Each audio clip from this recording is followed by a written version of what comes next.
I'm Oprah Winfrey. Welcome to Super Soul Conversations, the podcast. I believe that one of the most valuable gifts you can give yourself is time. Taking time to be more fully present. Your journey to become more inspired and connected to the deeper world around us starts right now. Today on Super Soul Conversations, it's been nearly a decade since visionary spiritual teacher Eckhart Tolle joined me for a series of groundbreaking conversations discussing his best-selling book, A New Earth. Live streamed around the world, 40 million people joined us in what we called the world's biggest classroom. It still just thrills me to think about the collective consciousness that brought so many of us together. Now, in the midst of what feels like a shift separating millions of Americans and other people throughout the world, Eckhart is back to talk about the state of the new earth today. Eckhart believes that at the heart of the rancor, ego, is the source of all of our pain. I can hardly believe it's been 10 years. Almost. Me too. Yeah. You have been one of my greatest spiritual leaders. You've been one of my great inspirations here on the planet. Thank you. I mean, the lessons I've learned, look, this is my own frayed copy of the book. I know that there is now a New Earth 10th anniversary edition, but I will always hold on, even I need to tape these, the bind the side. I will always hold on to my own original copy because there are just so many insights and memories from it. I think that this was the world's biggest classroom that we created, right? Yes. Well, I've been trying to have this conversation because I thought that you could bring some really profound insight, which is my goal today, insight into where we are and this undercurrent of pain that seems to be showing up in front of ourselves. So I wanted to frame this conversation around actually examining where we are in this shift from egoic mind to consciousness. Because almost 10 years ago, we said we're moving to a higher consciousness. Yeah. And now it feels like there's a big divide that's preventing the consciousness. Or is the divide here to make us more conscious? Right. Well, the divide is a challenge, a big challenge. So the challenges that are inevitable for humans, sometimes they arise on a personal level, and at other times challenges arise in the collective, which means millions of people get challenged at the same time for the same reason.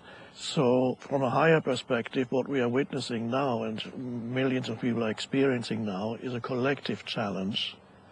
And all over the world, actually. All over the world, not just here. Mm-hmm. There's also, in America here, there's a division that happens that's basically, if you look at the population or the electorate, half the people live in one kind of universe with one kind of mindset, and the other half live in another alternate universe with another kind of mindset.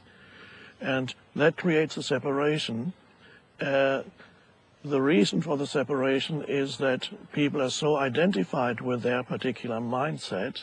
Which is what ego is. That's what ego is, to be identified with mind, with thought structures, with opinions, with viewpoints, with perspectives. To be identified means to derive your sense of self, your sense of who you are, from certain thoughts in the mind. So if you're identified with your viewpoint or opinion, you don't realize that this is a viewpoint or opinion. To you, it is the absolute truth, and it is inseparable from your sense of self. Right, so you think you are that. Yes. So that's why you say, I am a Republican, I am a Democrat, I am whatever your job is, I am this thing. Yeah. Yes, so that's ego. So what's happening now collectively is a strengthening of the ego in many humans. So I want to say that well, first of all, everybody has an ego. Yeah. And before I read A New Earth, I thought ego meant the person who was arrogant, the person who was, overconfident, the person who was a show-off. But I, in fact, learned through a process of A New Earth that everyone has an ego. And the ego is really your identification with your mental state. Yes. Right. Yes. Yeah. Whatever that is. Whatever that which means is. we all have it. Yes, well, we all are, our minds have been conditioned in certain ways. Everybody has their particular kind of conditioning, which goes back to childhood, environment, upbringing, family background, the culture that you grew up in. All that becomes the conditioning of your mind. And so, to be clear, whenever you are identifying with that mindset, it means that is your ego. That's right. Because who you are, you, the deeper I, the deep I. The deep I, or I say you with a capital Y, O and a U, is consciousness. Yes, that's right. Yeah. So to be identified is the ego. It doesn't mean that the conditioning of your mind disappears. So you still have opinions and viewpoints on whatever, on politics and so on. But when you talk about your opinions or viewpoints, you no longer regard them as an essential part of who you are. That's right. You know what it is? What happened to me? It just doesn't hold as much weight. Yes. Yeah. Yes. I still am the same person. I still have the same opinions, the same values, but I don't have to prove myself to be right.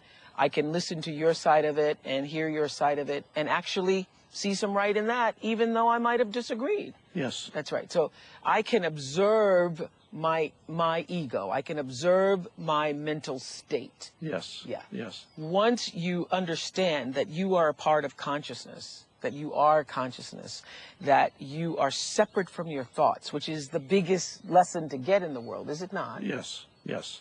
That's the realization that can only come to you if you are observant, and in the gap between two thoughts, for example, right now as we're speaking, if I slow down a little bit, then there will be very brief gaps between words or between sentences. And if you pay attention to the gaps, they're not only words, and as there can be little spaces between your thoughts, between one thought and another, or when you're looking at something, nature, and for a moment, you just look without imposing mental labels on things, and then to be able to sense your own presence in that moment as consciousness. The most essential thing about you is that you are conscious or consciousness right now. And another word for that is aware. You're aware. That's the awareness arising. Yes. You know that you are conscious directly, not as a conceptual knowledge, but direct realization of that essence of who you are.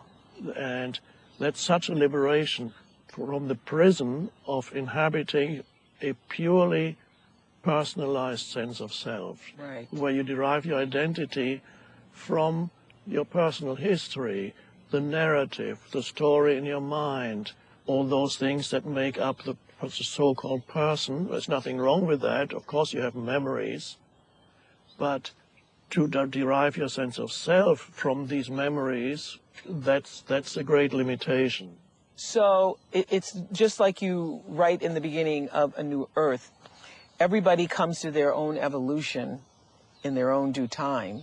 The fact that you're hanging in and you're reading this and you're seeking this means that you have reached a level of awakening. Yes, right. That's right. Because otherwise you would open that book and the page would be completely meaningless. Absolutely. There needs already be something in you that recognizes the dimension to which the words point, that is in you. The dimension to which the words point is the consciousness within you. Yes. Because if you are still listening to us right now, it means that you are already in a state of awareness and openness and seeking for yourself that is unlike most of the world, I would say. Yes, yes. And that's it's a higher state of being if you can even hear this conversation. That's right.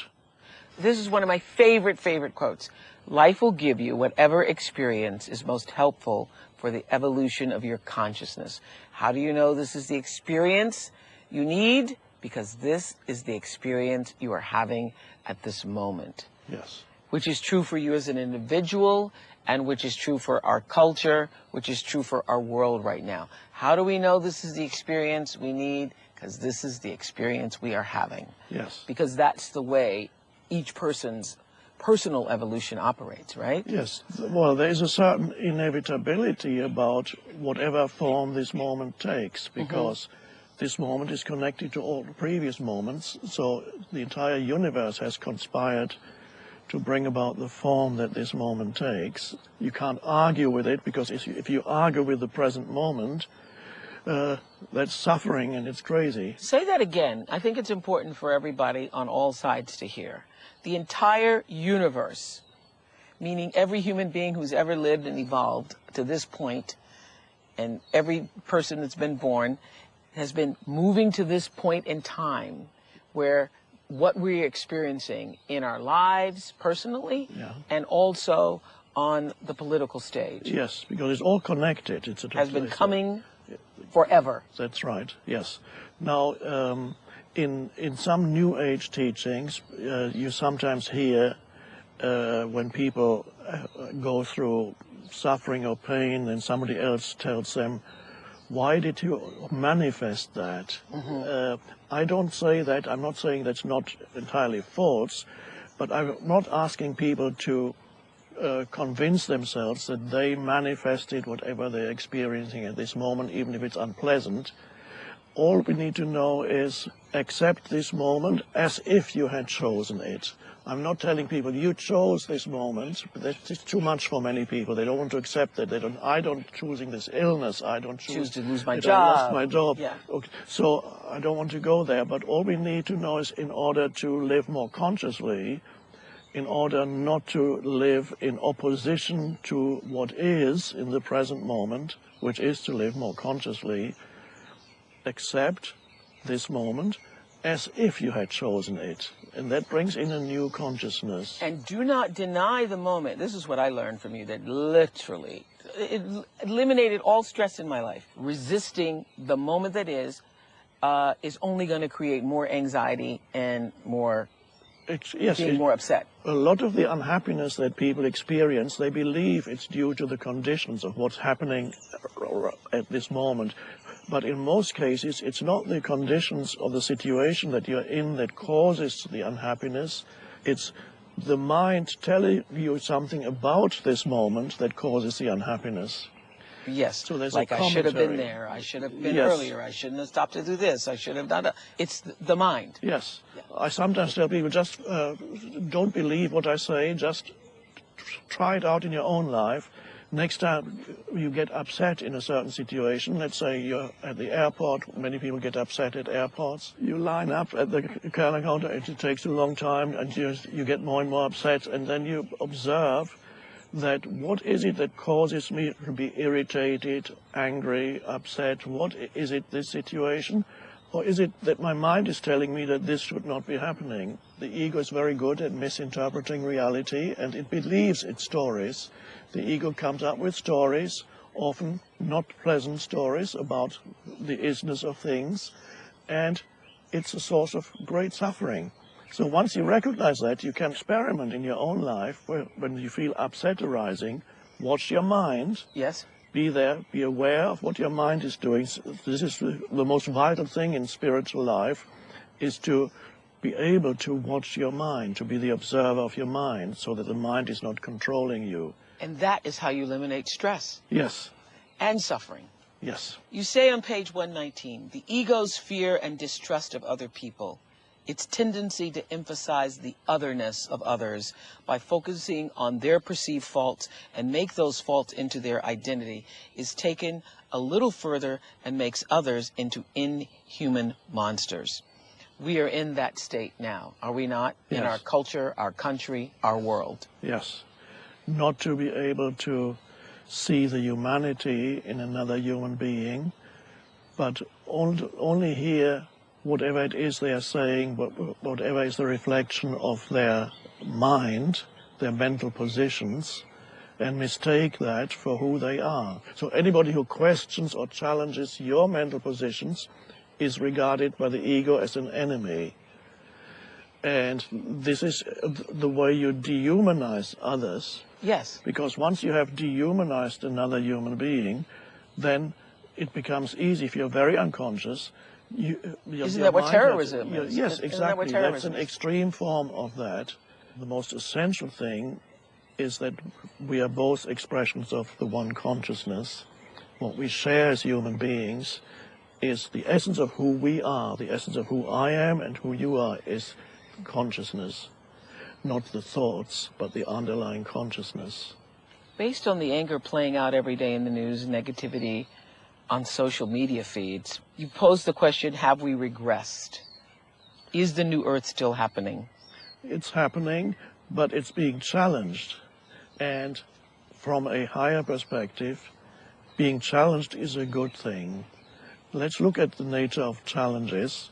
If you look at your own life or anybody's life, you may find that one way or another, what looks like obstacles to where you want to go, where you want to be, what you want to achieve, obstacles seem to arise almost continuously in the form of difficult people, difficult situations.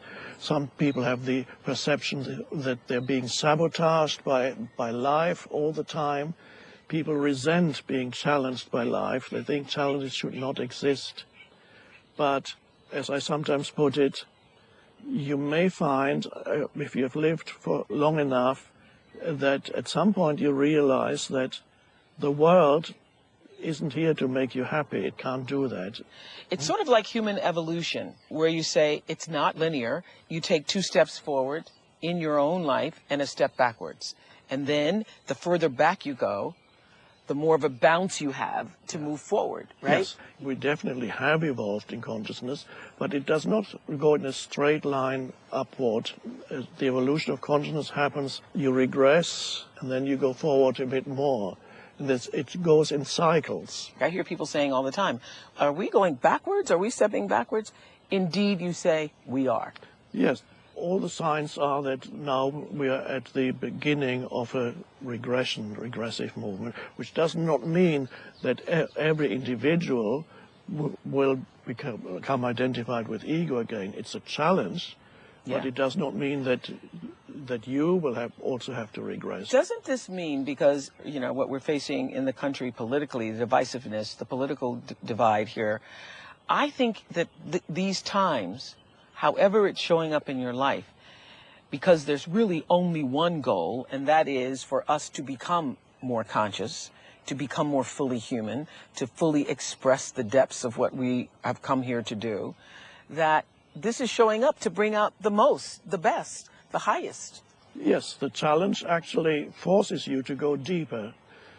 First, you may suffer. If it drags you down into unconsciousness, then suffering arises again. And as you suffer, then you're forced to transcend the suffering and go deeper. So the big opportunity when challenges arise is the opportunity and the need to intensify your presence.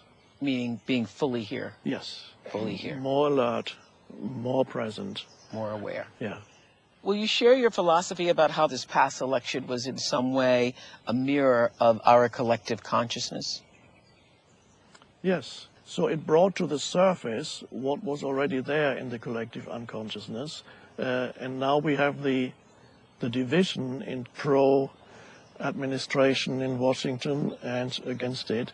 And this is a typical example of how the ego operates and how the ego's need to have enemies. So it comes back to what I was saying Separation. earlier, the ego's fear and distrust of other people. Separation. Yeah, wanting to emphasize the other, the other, Wanting the to other. emphasize separation. Because if I can make you the other, then it makes myself.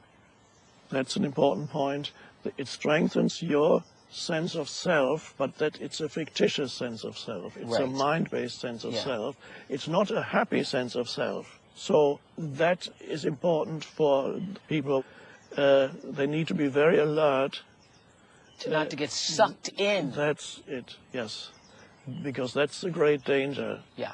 But how can we have disagreements with people and see things that are wrong, that are injustices, stand up and take action and do that without getting ourselves sucked into the negativity? Yes, without deriving your sense of self from your perspective or your viewpoint. So it is then, if two conscious people are having a discussion, let's say one is a Democrat and the other one is a Republican, And if both of these people have a certain degree of awareness, which means they are not totally identified with their perspective, with their point of views, they would be able to have a discussion without animosity arising, without regarding the other as an enemy. You don't have to be disagreeable when you disagree. What that saying implies is you don't have to be totally identified with your perspective and your viewpoint, and yet you can put it forward in strong terms. This is how I see it. Yeah. Without deriving your sense of identity from it, because your sense of identity arises from a deeper place, from the stillness within you, the consciousness, that space of awareness that you are, the presence, whatever word we want to use. You can sense or this that. need to prove that you're right, which I used to have that big time until I read this book. I used to have the... Yes, many people have that. Yeah. The need to be right is a very egoic thing. Yeah. The ego thrives on being right, which always implies there needs to be someone who is wrong. So the need to make the other wrong, then it strengthens the ego, which means it strengthens what is ultimately a false sense of self. And it's never a happy sense of self. Even if you can prove that you're right, you're still not happy. Well, yes, and because I learned from A New Earth that it wasn't just my need to be right. It was my need for you to see and say that I was right. Yes, I mean, there can be incredible force behind it, this need to be right, incredible force behind it. Yeah, I get that. But you also teach us that humans don't really change until they are in a state of crisis. Yes, and this is where challenge comes in again. So are we there yet? We're in that state of crisis, aren't we there? Yes, and it may get worse before it gets better, but that is a necessary part of the evolution. So we need the crisis. Humans don't grow except through facing the challenges and crises. So there are two levels of truth. One is to see the craziness of what's happening now, and another is to see, from a higher perspective, to what's happening now is part of the evolution. It's the ego is coming up, is manifesting. It needs to break down. Yes. So that something else can break through. Yes. Yeah. Yes, that's right. So, based upon everything that you shared with us, how should we be acting, reacting, comporting ourselves in this moment? Well, the only thing you can take responsibility for is yourself, your own state of consciousness. So first of all, the most important thing to realize is in any situation, whether it's to do with a collective, political situation, personal situation, in any situation, what is primary is your state of consciousness, the state of consciousness with which you face that situation. So how can you sit and observe the hysteria, the craziness going on, and kind of be still with it? Yes, you can recognize it as a disturbance. Because I think everybody feels like, I need to do something. We need to do something. Yes. Yeah, well, doing sometimes is necessary and called for. At other times, doing isn't really possible. But before you do anything, what is the state of consciousness out of which the doing arises? Yes. Because that determines the quality of your doing. Yeah, yeah. And as you're saying that, I'm thinking everybody can open their heart space, their sense of awareness, consciousness, being, to not otherize the other. Yes, yes. Everybody can just open that just a little bit. Yes.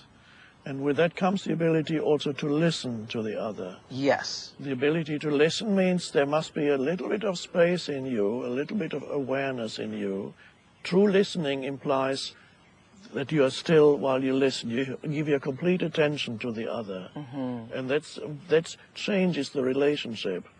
Then, because that brings in the spiritual dimension or the transcendent dimension, whatever you want to call it.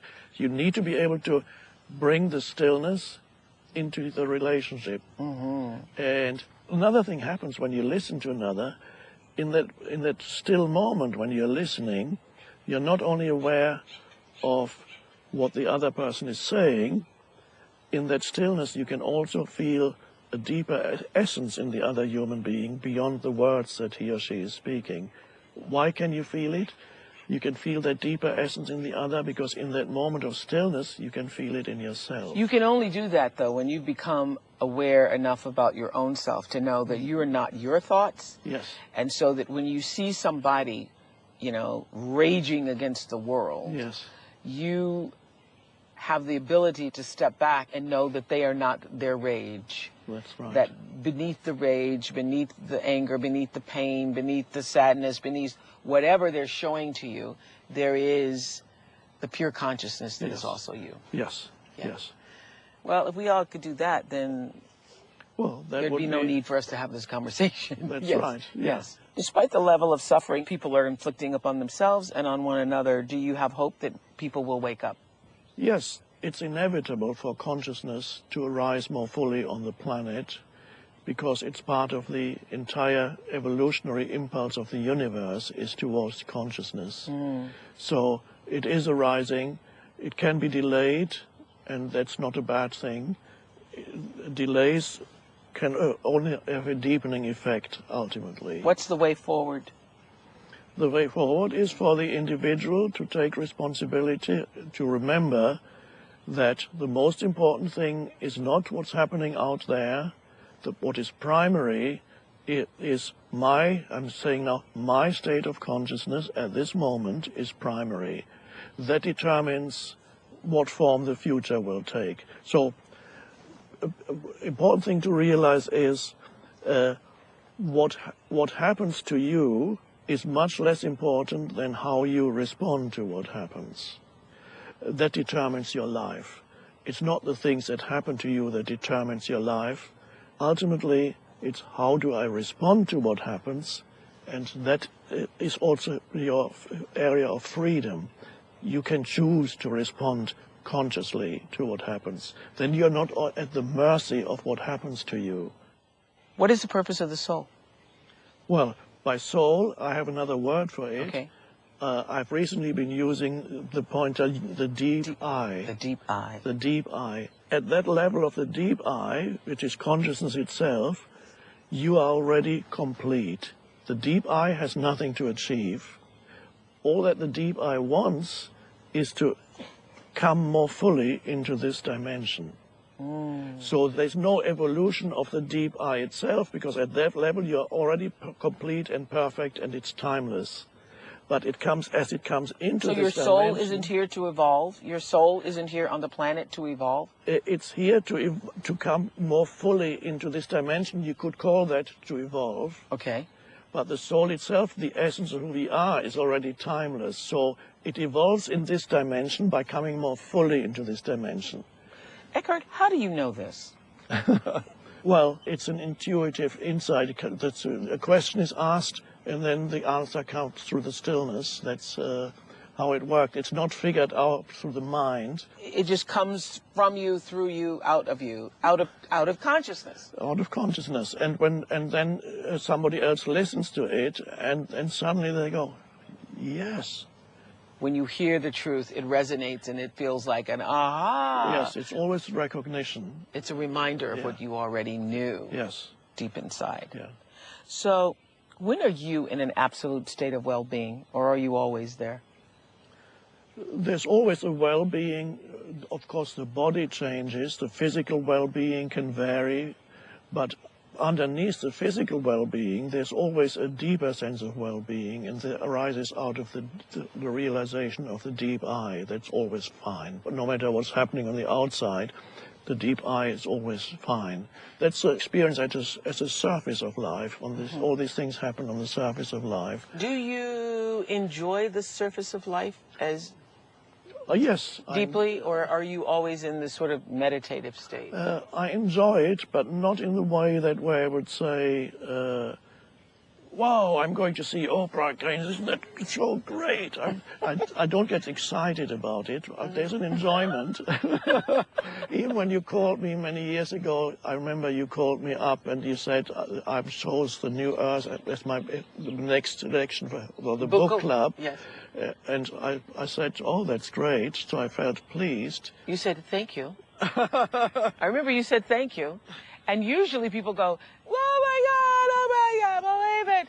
Actually repeated it. I said, did you hear what I said? I'm choosing your book. And you go, thank you. I go, okay, thank you. Thank you so much. What do you think happens when we die? Well, the personality dissolves, but to realize that is when the ego subsides and you become aware of your deep I, which is awareness itself, we just put it like that. You become aware of the deep I. That's the part of you that is beyond death.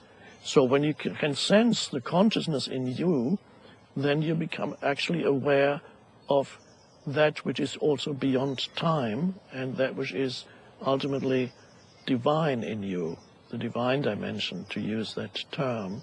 And that is what is beyond death. And then you lose your fear of death, which is a good thing. You no longer need to fear when at some point the body dissolves, and that's fine. So, something to look forward to. Yeah. I think it's going to be a big hootenanny surprise. Yes. When you, as that ray coming from the source of all light, get to rejoin with the source. Yes. Yeah. Yes. That's got to be a party. Yes. Thank you. Thank you. Thank you. Always a joy to talk to you. I'm Oprah Winfrey, and you've been listening to Super Soul Conversations, the podcast. You can follow Super Soul on Instagram, Twitter, and Facebook.